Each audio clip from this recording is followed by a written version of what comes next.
My name is Coraline Muir, and I turned 70 this December. I am the sort of woman who still irons her tablecloths, still believes that kindness should be served warm, and still thinks a mother's hands can hold a family together if she just keeps cooking. I was wrong about that last part. You're not family. Get out of my house. Those were my daughter's words loud enough to rattle the ornaments on her perfect Christmas tree. I was still standing at the table, the carving knife in my hand, surrounded by platters of food I had spent the entire day preparing. The air smelled of rosemary and butter, but all I could taste was metal.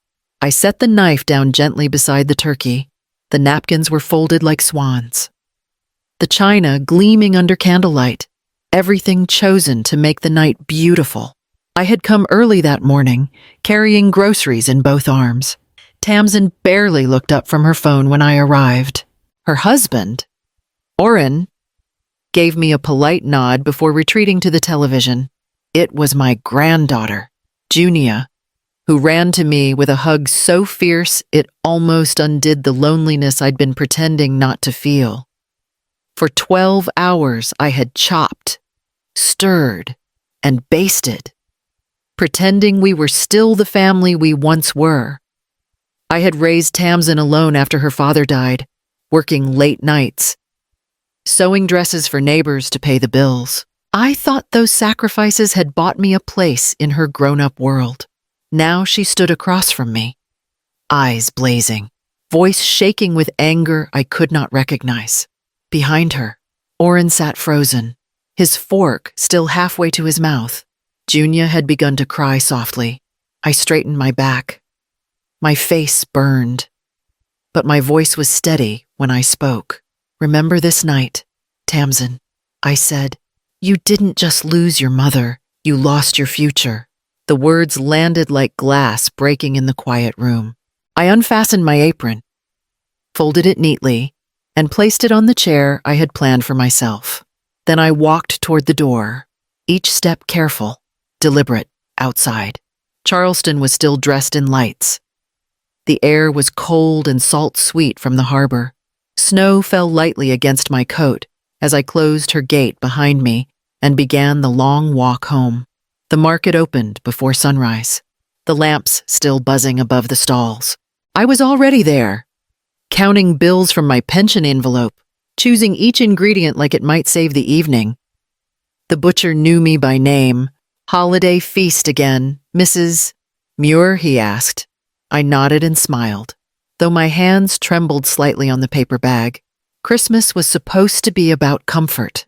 In Charleston, people dressed cruelty in manners so polished you could see your reflection in them. You learned to nod through small insults, how someone's tone could slice cleaner than any knife. I checked my phone while waiting for the bread to be wrapped. A message from Tamsin blinked on the screen.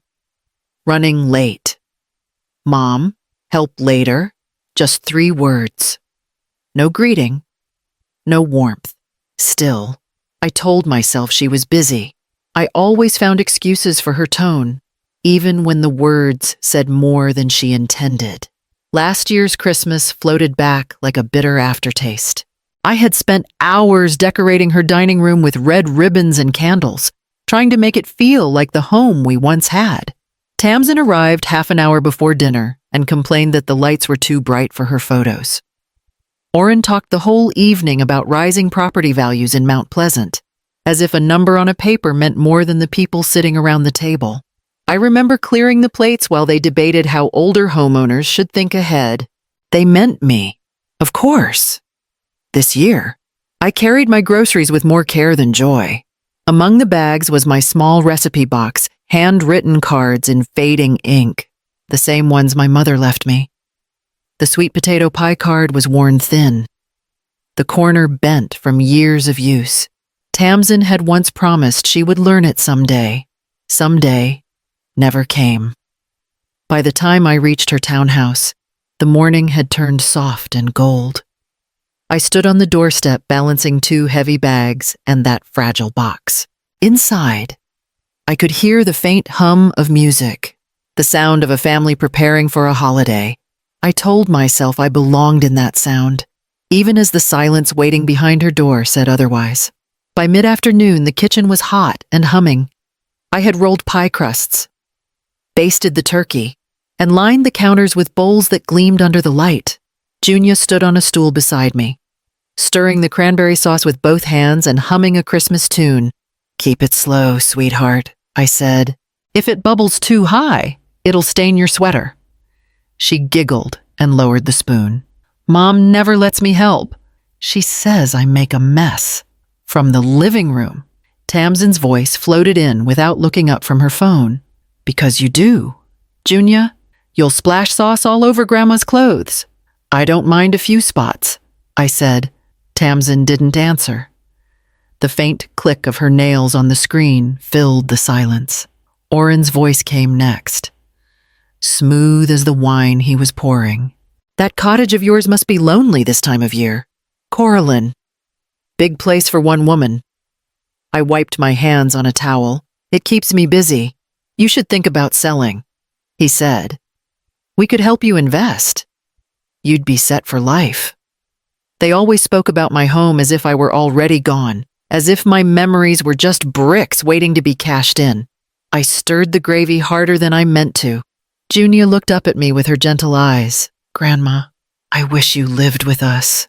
You make everything nicer." "That's sweet."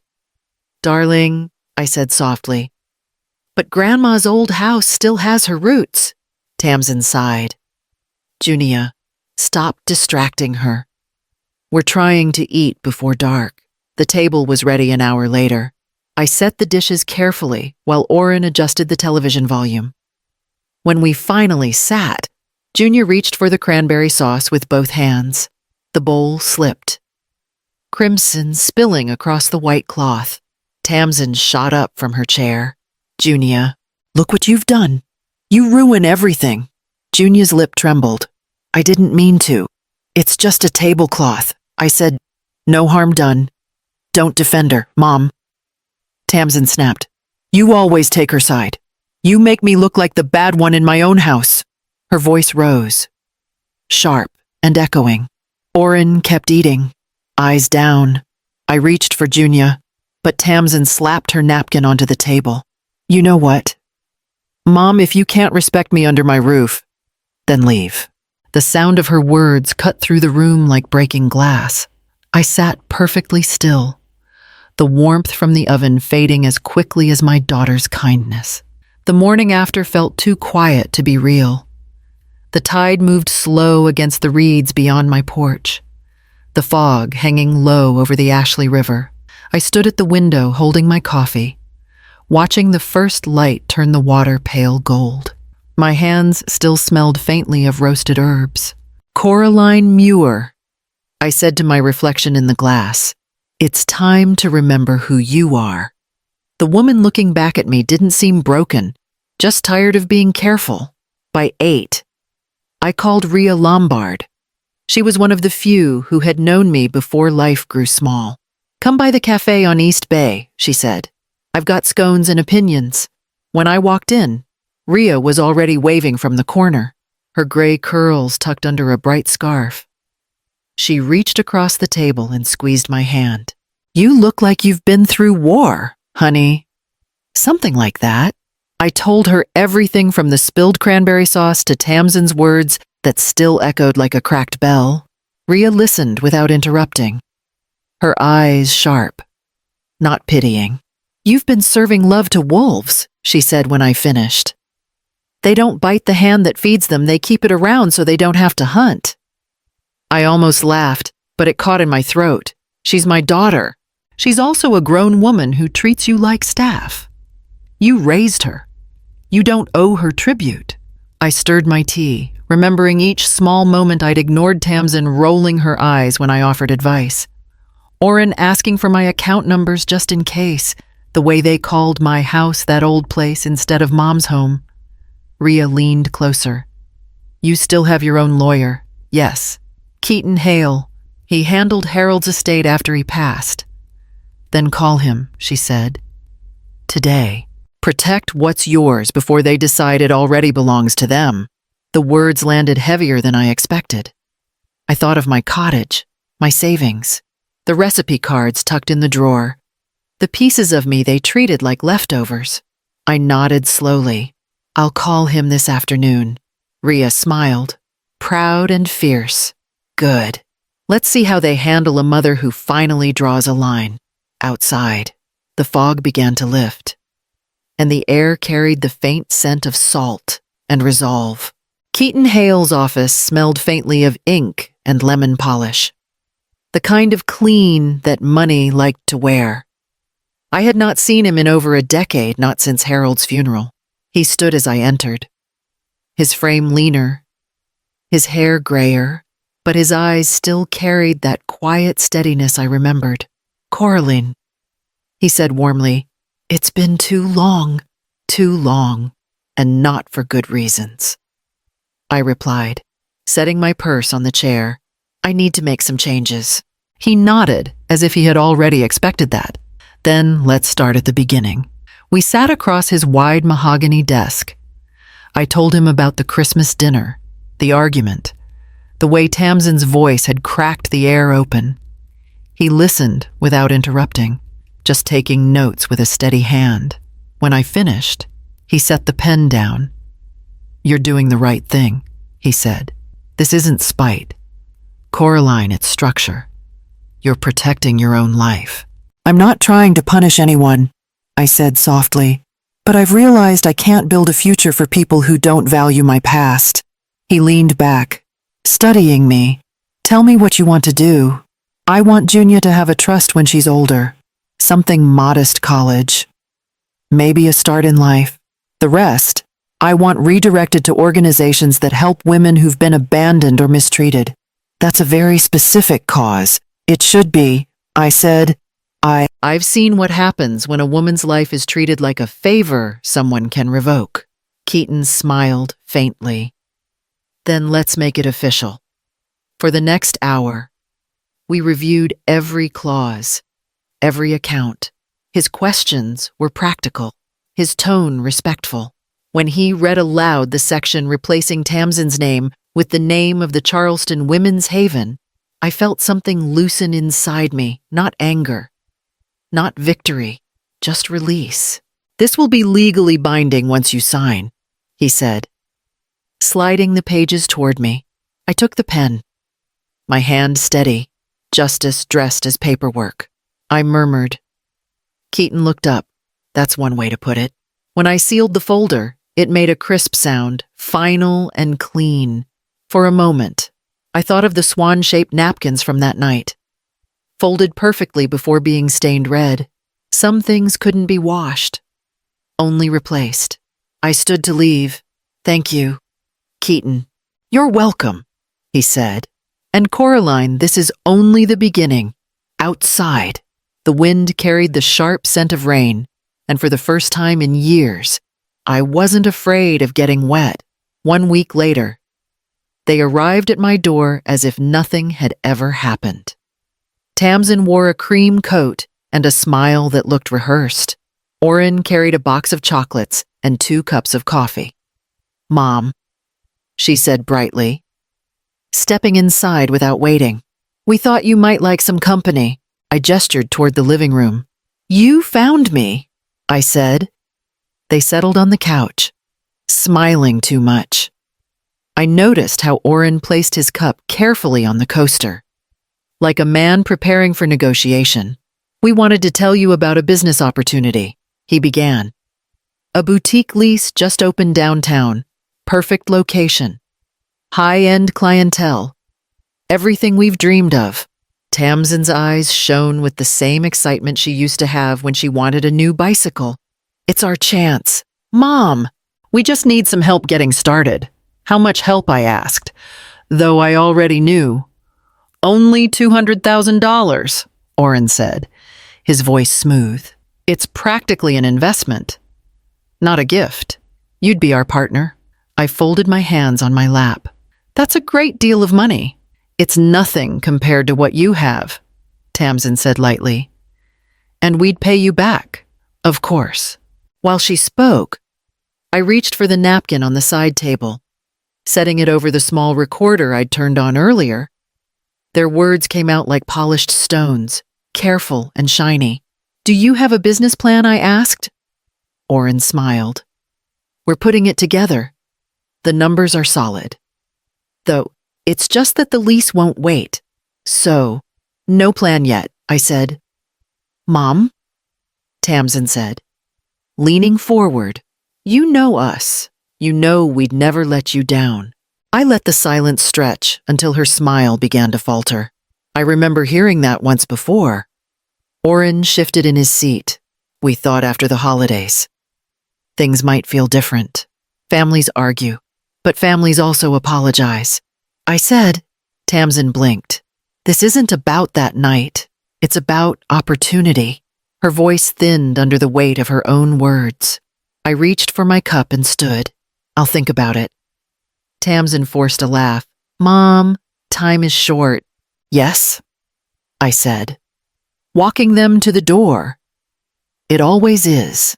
When the latch clicked behind them, I lifted the napkin and pressed stop on the recorder. Their polite voices still echoed in the room, every word neatly captured proof wrapped in civility. I invited them back the next afternoon. My message was brief. "Come at 3. We need to discuss everything properly." They arrived on time, dressed as if coming to a business meeting rather than their mother's home. Tamsin carried a bottle of wine, Oren, a stack of papers. I had already set the table with my Christmas china, the same pattern she had used the night she told me to leave her house, the same swan-folded napkins. Spotless and calm, Rhea sat quietly at the corner of the table, her reading glasses dangling from a chain. "Just observing," she said when Oren gave her a curious glance. "Mom," Tamsin began, voice light and falsely sweet. "We're really glad you're giving this a second thought." I poured coffee instead of wine. "So am I," I said. "I prefer to discuss serious things sober." Oren chuckled awkwardly. "Well, we've brought some notes about the boutique figures." "Projections," I interrupted. "Before we start, I'd like to show you something first." From a folder on the sideboard, I drew out a neat stack of receipts, groceries, decorations, everything I had spent for them these past 2 years. Then came a few photos, printed from my phone, me cooking, Tamsin on her phone, Oren watching television, Junia crying in the corner. "What is all this?" Tamsin asked, her voice tightening. "Records." I said simply, "of how our Sundays really looked." She shifted, color rising in her face. "You've been spying on us, I've been remembering." I said. Oren leaned forward. "This feels unnecessary. Coraline, let's keep emotions out of it." I met his gaze. "That's difficult when I'm dealing with people who only show up for money." Tamsin's voice cracked. "That's not true." "Then perhaps this will clarify things." I laid down the manila envelope, my new will. "You said I wasn't family. I took your advice seriously." Her eyes went wide. "What did you do?" "I rewrote everything. Junia will still have her trust. The rest goes to charities that honor women instead of using them." Oren stood. "You can't make rash decisions like that." "It's not fair, Rhea said softly. "Is finally treating her with respect." Tamsin's hands trembled. "Mom, you can't mean this." "I do." Silence filled the room. I rose, steady and calm. "Now, both of you get out of my house." Tamsin's tears came fast, sharp as salt.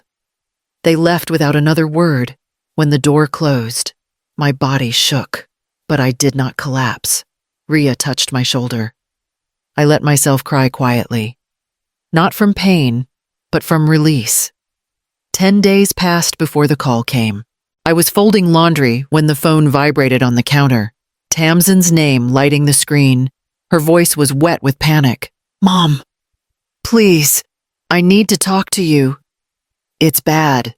Oren's gone. He took the savings. The boutique lease fell through.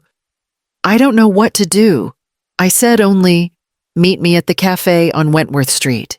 In an hour, when I arrived, rain slicked the windows, turning Charleston's Christmas lights into blurred halos. Tamsin sat near the back, her hair uncombed, her hands wrapped around an untouched cup of coffee. "Mom," she whispered when I sat down. "I didn't know where else to go." "You came to the right place," I said quietly, "but not for the reasons you think."